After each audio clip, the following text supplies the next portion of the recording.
انسان کی جہاں نظر پڑتی ہیں وہاں براق کا پہلا قدم ہوتا ہے. آپ کی نظر کی انتہا جہاں جا رہی ہے. مثال کے طور پر آپ دیکھتے ہیں آپ کی انتہا چاند تک ہے, نظر کی انتہا چاند تک ہے, چاند دکھ رہی ہیں, تو براق کا پہلا قدم کہاں پر ہوگا؟ چاند پر ہوگا, اور چاند پہلا قدم رکھنے والا ہوگا. تو یہ اللہ تعالیٰ کی وہ عجیب و غریب مخلوق ہے جس کو اللہ نے رفتار کی انتہا عطا فرمائی. انتہا تھا. حضور نبی پاک صلی اللہ علیہ وسلم سوار ہوئے, آپ وہاں سے پہنچے ہیں بیت المقدس, تمام انبیاء کرام علیہ السلام اول تاخر وہاں موجود ہیں, تمام انبیاء کرام علیہ السلام موجود ہیں. حضور نبی پاک صلی اللہ علیہ وسلم نے تمام انبیاء کرام علیہ السلام کی جماعت کرائی, تمام انبیاء کرام علیہ السلام کو حضور نبی پاک صلی اللہ علیہ وسلم نے نماز پڑھائی. اب یہاں ایک بات کا اندازہ لگائیے, کوئی خاص بتاؤں بات, ایک نقطہ ہے, محبت کا نقطہ سمجھا رہا ہوں. تمام کے تمام جو انبیاء ہیں ان کی روحیں آئی ہیں, تمام انبیاء کرام علیہ السلام کی کیا آئی ہیں؟ ارواح آئی ہیں. اور حضور نبی پاک صلی اللہ علیہ وسلم کیسے آئے ہیں؟ بحالت بشریت, بحالت جسمانیت آئے. انبیاء کرام علیہ السلام کی روحیں ہیں اور نبی پاک صلی اللہ علیہ وسلم بحالت بشریت ہیں.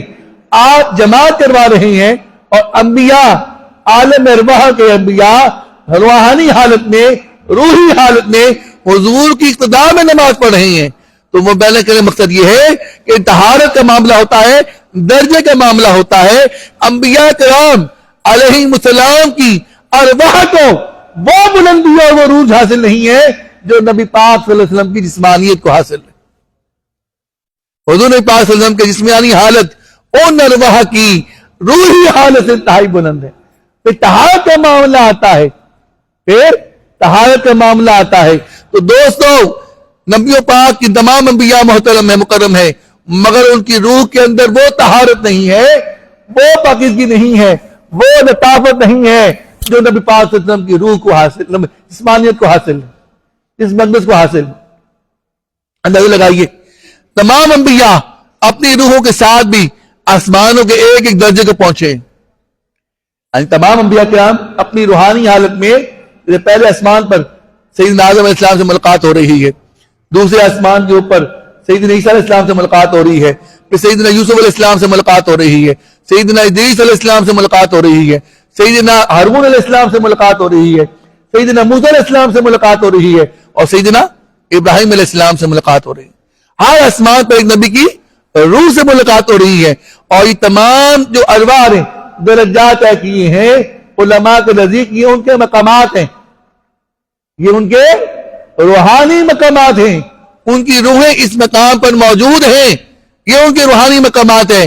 اور میرے نبی پاک صلی اللہ علیہ وسلم ان تمام مقامات سے روحی طور پر نہیں, جسمانی طور پر گزر رہے ہیں, جسمانی طور پر گزر رہے ہیں. اندازہ لگائیے کہ قرب کی انتہا قاب قوسین او ادنیٰ تک حضور نبی پاک صلی اللہ علیہ وسلم اپنی جسمانی حالت میں جا رہے ہیں.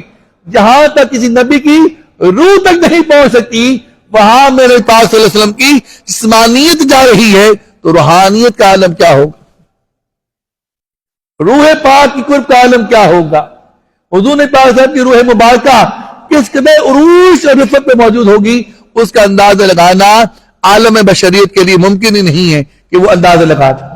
اسی لیے اس کو معراج کہتے ہیں, عروج کی انتہا, وہ عروج جو مخلوق کے وہم و گمان میں بھی نہیں تھا.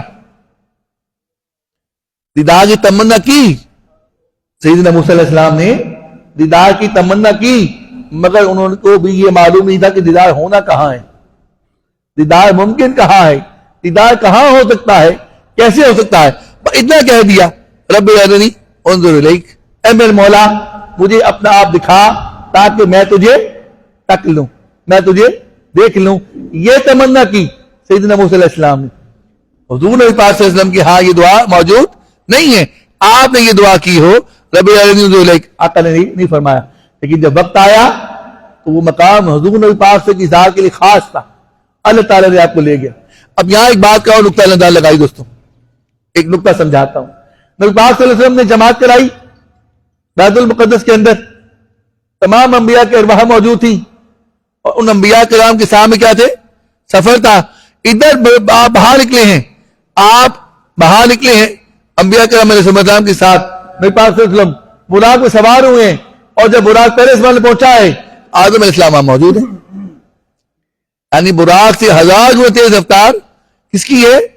انبیاء کرام علیہ السلام کی رفتار ہے، کہ براق بھی نبیوں کی رفتار کا مقابلہ نہیں کر سکتا، کہ براق ابھی پہنچا نہیں ہے اور پہلے اسمان پہ آدم علیہ السلام کھڑے ہیں، پھر سیدنا یوسف علیہ السلام کھڑے ہیں، عیسیٰ علیہ السلام کھڑے ہیں، سیدنا یونس علیہ السلام کھڑے ہیں، سارے انبیاء کرام علیہ السلام موجود ہیں، اور نبی پاک صلی اللہ علیہ وسلم کی حضور حاضری دے رہے ہیں، اپنا سلام پیش کر رہے ہیں، حضور کا استقبال کر رہے ہیں. ہوتا کیا ہے؟ ہوتا کیا ہے؟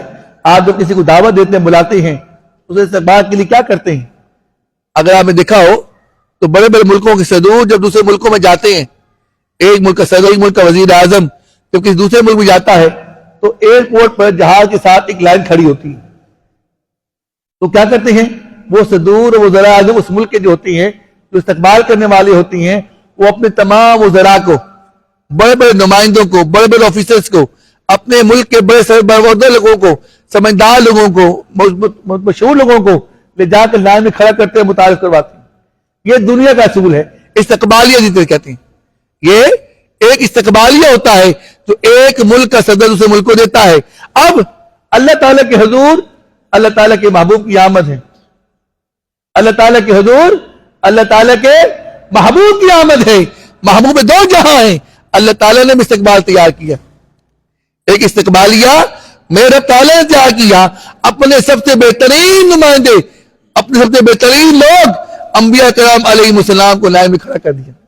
ایک سے ملاقات ہو رہی ہے، دوسرے سے ہو رہی ہے، تیسرے سے ہو رہی ہے، چوتھے سے، چھٹے آسمان تک. ہر آسمان پر ایک نبی جو ہے نا حضور کا استقبال کرتا ہے، ہر آسمان پر ایک نبی. اور یہاں تک کہ آخری آسمان پر سیدنا ابراہیم علیہ السلام بیت المعمور پر کھڑے ہو کر حضور نبی پاک صلی اللہ علیہ وسلم کا استقبال کرتے. یہ ہے استقبالیہ. اور پھر کیا کیا؟ اپنے سب سے بہترین نمائندہ سیدنا جبریل امین کو ان کے ہمراہ کر دیا. اور ایک مقام ایسا آیا جہاں پر آ کر سیدنا جبریل امین آ کر رک گئے، اور انہوں نے کہا یا رسول اللہ صلی اللہ علیہ وسلم، اس سے آگے ایک انگلی کے اشارے کے برابر بھی میں بڑھا، انگلی کے ایک تھوڑے حصے کے برابر بھی اگر آگے بڑھا تو میرے پر جل جائیں گے، میرے پر جل جائیں گے. اور وہ نور کا اعلیٰ ترین نمائندہ تھا، نور کا اعلیٰ ترین نمائندہ تھا. اس سے بڑھ کر نورانی مخلوق اور کوئی نہیں. وہ تمام فرشتوں کا سردار ہے، تمام فرشتوں کا جو نورانی مخلوقات ہیں، جتنی بھی نورانی مخلوقات ہیں، ان تمام نورانی مخلوقات کا وہ کیا ہے؟ سردار ہے. ان تمام مخلوقات سے وہ افضل ترین ہے. اس افضل ترین نورانیت کی وہ انتہا، جس انتہا پر آ کر نورانیت بے بس ہو گئی، نورانیت آگے نہ بڑھ پائی، اس مقام پر جبریل میں کھڑے ہو گئے ہیں اور سید عالم صلی اللہ تعالی وسلم جسمانی حالت میں کراس کر گئے. حضور پاک صلی اللہ تعالی وسلم حالت جسمانیت میں جس مقام پر نور بھی آ کر ورد حیرت میں مبتلا ہوتا ہے، اس مقام سے حضور پاک صلی اللہ علیہ وسلم باہر سے بشریت گزر گئے ہیں. بعض لوگ یہ سوال کرتے ہیں کہ نبی پاک صلی اللہ علیہ وسلم نور ہیں کہ بشر ہیں؟ اللہ کے بندو اس پہ غور کرو، نور جس مقام پر بورد حیرت میں مبتلا ہے، نور اس مقام پر ورد حیرت میں مبتلا ہے، نبی پاک کی جسمانیت وہاں سے گزر کے جا رہی ہے. حضور کی جسمانیت نورانیت سے 1000 گنا افضل مقام پر کھڑی ہے. آپ جسمانی کو یہ کہتے ہیں کہ بشر ہے کہ نور ہے؟ وہ بشریت